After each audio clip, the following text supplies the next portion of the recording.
নিরামিষ ঢ্যাঁড়স যদি কেন খেয়ে না থাকো তবে এইভাবে একবার বানাও, আশা করি খুব ভালো লাগবে। ঘরোই কিছু উপকরণ দিয়ে বানিয়েছি আর খুব সহজভাবে বানিয়ে দেখিয়েছি। তো চলো রেসিপিটা পুরো দেখার জন্য অনুরোধ রইল। নমস্কার বন্ধুরা, আমি শিলা আপনাদের কাছে আবার নতুন রান্না নিয়ে চলে এসেছি।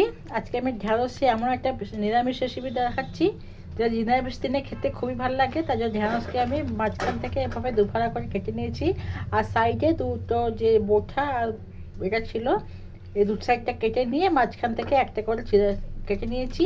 আর এখানে টমেটো নিয়েছি, হলুদ গুঁড়ো, লঙ্কা গুঁড়ো আর লবণ নিয়েছি পরিমাণ মতন। আর এখানে আমি সর্ষে পোস্ত, যে সানরাইসের সর্ষে পোস্ত যে একটা প্যাকেট পাওয়া যায় ওটা আমি কিনে নিয়েছি। তোমরা চাইলে সর্ষে পোস্ত ঘরে বেটেও দিতে পারো, এটা ইজিলি ব্যবহার করা যায়, পাওয়া যায় সব মার্কেটে অ্যাভেলেবল, ওই জন্য এটাকে আমি নিয়েছি। এবার এই ঢ্যাঁড়সটাকে আমি এখানে সর্ষের তেল বসিয়েছি, এটা কড়াইতে লোহা কড়াই বসিয়েছি তাই জন্য কালো আছে। লোহার কড়াইতে আমি সর্ষের তেল দিয়ে দিয়েছি 2 চামচ, তার মধ্যে ঢ্যাঁড়স দিয়ে আগে ভেজে নেব।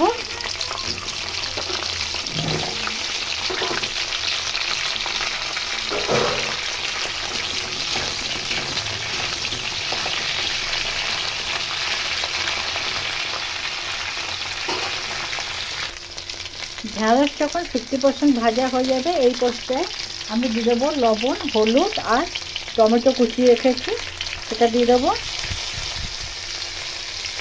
এরপর আবার একটু ভালো করে ভেজে নেব।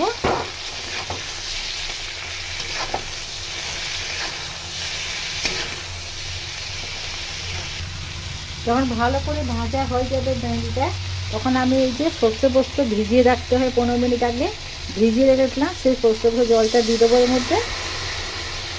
এরপর গ্যাসের ফ্লেমকে পুরো আমি কমিয়ে দিলাম, আর এটা আমি ভালো করে এটা মিশিয়ে আমি রান্না করে নেব।